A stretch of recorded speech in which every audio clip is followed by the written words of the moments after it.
Hello दोस्तों, आप सभी का हमारे YouTube चैनल पर स्वागत है। इस वीडियो में हम रिव्यू करने वाले हैं चेन्नई और आरसीबी के बीच खेले गए कल रात के मुकाबले के बारे में। इस साल एक बार फिर से रविंद्र जडेजा टॉस हार गए और फैफ डु प्लेसी ने टॉस जीतकर गेंदबाजी करने का फैसला लिया। सीएसके की पारी की शुरुआत में ऋतुराज गायकवाड़ ने कुछ बढ़िया शॉट खेले और तेजी से रन बनाने की कोशिश की, लेकिन वो हेजलवुड की गेंद पर क्रॉस बैटेड शॉट खेलने की वजह से 17 रन पर ही आउट होकर पवेलियन वापस लौट गए। बाद में बल्लेबाजी करने आए हुए मोइन अली भी इस मुकाबले में ज़्यादा कुछ नहीं कर पाए।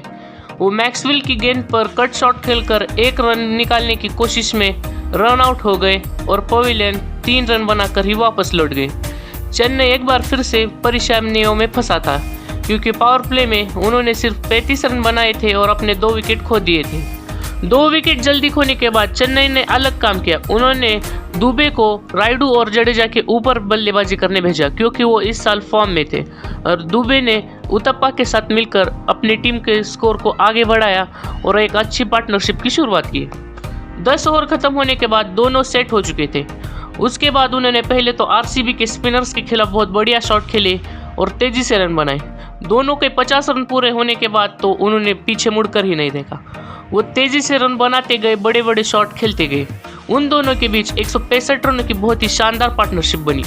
बाद में आखिरकार उतप्पा का विकेट 19वें ओवर में हसरंगा की गेंद पर गिरा और वो 88 रनों के निजी स्कोर पर आउट होकर पवेलियन में लौट गए। उतप्पा के आउट होने के बाद भी आखिरी ओवर में शिवम दुबे ने अच्छे शॉट खेले और अपनी टीम का स्कोर 216 तक पहुंचाया। उन्होंने अपने निजी 95 रन पूरे किए। वो 100 रनों से सिर्फ 5 रन पीछे रह गए। दूसरी पारी में जब आरसीबी के बल्लेबाज मैदान पर इस बड़े टारगेट को चेस करने उतरे तो उन्होंने अपने बहुत बड़े बल्लेबाज बहुत जल्दी खो दिए। पहले तो श्रीलंकन स्पिनर तीक्ष्णा ने डु प्लेसी का विकेट लिया और बाद में युवा मुकेश चौधरी ने विराट कोहली को पवेलियन भेजा। और पावर प्ले खत्म होते होते आखिरी ओवर में तीक्ष्णा ने उनके दूसरे ओपनर अनुज राउत को भी पवेलियन वापस भेज दिया। आरसीबी बड़ी कठिनाइयों में थी और उनका स्कोर बहुत नीचे था। तभी मैक्सवेल ने कुछ तो अच्छे शॉट खेले, लेकिन वो भी रविंद्र जडेजा की गेंद पर फिर से आउट होकर पवेलियन लौट गए।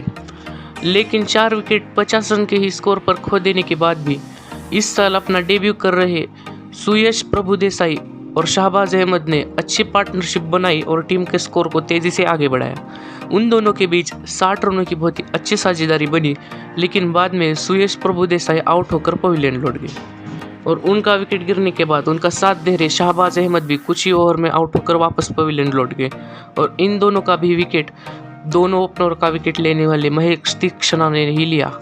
और बाद में आखिर के कुछ ओवरों में दिनेश कार्तिक ने तो कुछ बड़े शॉट खेले, लेकिन रविंद्र जडेजा ने एक ही ओवर में 2 विकेट लेकर और बाद में ब्रावो ने दिनेश कार्तिक का भी विकेट लिया और ये मुकाबला पूरी तरह से चेन्नई के हाथों में आ गया।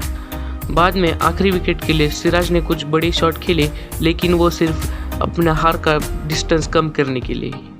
और इसी के साथ चेन्नई ने यह मुकाबला बहुत ही आसानी से 23 रनों से जीत लिया और इसी के साथ सीएसके को इस साल की अपनी पहली जीत मिली और इस मुकाबले में man of the match award 95 रनों की शानदार पारी खेलने वाले शिवम दुबे को दिया गया।